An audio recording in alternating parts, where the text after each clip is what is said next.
भिखारी के वेश में सेठ। एक चौंकाने वाला सच, रोहित शर्मा का नाम सिर्फ एक व्यवसायी का नाम नहीं था, बल्कि वह एक किंवदंती थे। उन्होंने रॉयल पैलेस को सिर्फ एक होटल नहीं, बल्कि एक साम्राज्य बनाया था। यह साम्राज्य, जो शहर के सबसे ऊंचे शिखर पर स्थित था, हर किसी के लिए गर्व का विषय था। लेकिन पिछले कुछ महीनों से इस साम्राज्य की नींव हिल रही थी। शिकायतें आ रही थीं कि होटल की मेहमानवाजी में कमी आ गई है, और इससे रोहित की रातों की नींद उड़ी हुई थी। रोहित ने इस समस्या की तह तक जाने के लिए एक गुप्त योजना बनाई। उन्होंने फैसला किया कि वह अपने पहचान को छुपाकर एक भिखारी के वेश में होटल का निरीक्षण करेंगे। यह सिर्फ एक नाटक नहीं था, बल्कि एक बड़ा जोखिम था। अगली सुबह रोहित ने एक फटे पुराने कंबल को ओढ़ा, दाढ़ी बढ़ाई और एक बूढ़े, कमजोर इंसान का रूप धारण किया। सबसे पहले उन्होंने होटल के पिछले हिस्से से किचन में प्रवेश किया। किचन में सन्नाटा था। एक कुक, जिसका नाम जय था, वह अपने मोबाइल पर एक मैच देख रहा था और खाना बनाने के बजाय गपशप कर रहा था। रोहित ने हिम्मत करके उससे कहा, बेटा, थोड़ी देर के लिए पानी मिल जाएगा? जय ने बिना देखे ही कहा, भाग यहां से, भिखारी कहीं का। ये होटल है, कोई धर्मशाला नहीं। तभी एक और कर्मचारी, प्रिया, ने रोहित को देखा और तुरंत उसे पानी दिया। रोहित ने देखा कि प्रिया बिना किसी की परवाह किए अपना काम कर रही थी। वह दूसरों को भी टोक रही थी, यह काम ऐसे नहीं, ऐसे करो, हमें अपनी ईमानदारी दिखानी चाहिए। लेकिन कोई उसकी बात नहीं सुन रहा था। दोपहर में रोहित ने रिसेप्शन पर जाकर देखा कि रिसेप्शनिस्ट समीर एक ग्राहक से बहुत ही बेरुखी से बात कर रहा था।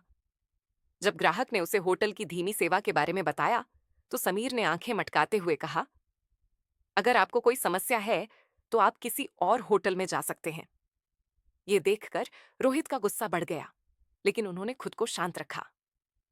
रोहित ने देखा कि होटल के रेस्टोरेंट में एक वेटर, अर्जुन, पूरी लगन से काम कर रहा था। वह हर ग्राहक की जरूरत को समझ रहा था और मुस्कुराकर उनका स्वागत कर रहा था।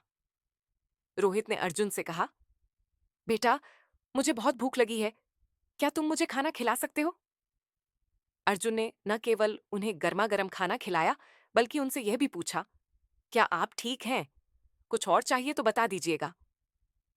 रात को रोहित ने अपने असली रूप में होटल में एक इमरजेंसी मीटिंग बुलाई। सभी कर्मचारी हैरान थे। रोहित ने उस दिन की पूरी घटना बताई और कहा, मैंने आज एक भिखारी के वेश में सब कुछ देखा। हॉल में सन्नाटा छा गया। सबका सिर शर्म से झुक गया। रोहित ने समीर को बुलाया और कहा, समीर, तुमने अपने अहंकार में एक ग्राहक का अपमान किया। तुम्हारी सेवा की कोई जरूरत नहीं है। उन्होंने जय को भी बुलाया और कहा, तुमने अपनी जिम्मेदारी को अनदेखा किया। तुम्हें भी अपनी नौकरी से निकाला जाता है।